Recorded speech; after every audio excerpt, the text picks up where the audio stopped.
Deadly fire is Filipino domestic helper Rodora Tunyacao, who is currently in the ICU.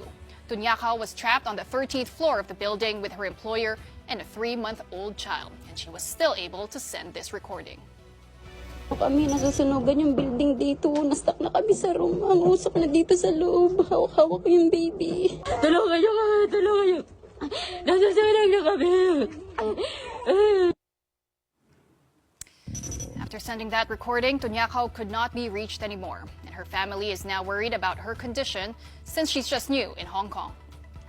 Hindi po ako makapaniwala sa nangyari na first time niya sa Hong Kong, kakaumpisa niya lang sa trabaho. Then ganun, makaka-receive kami ng record galing sa kanya na sobra na nangihina kami. Hanggang ngayon, sobra pa rin kami nag-aalala.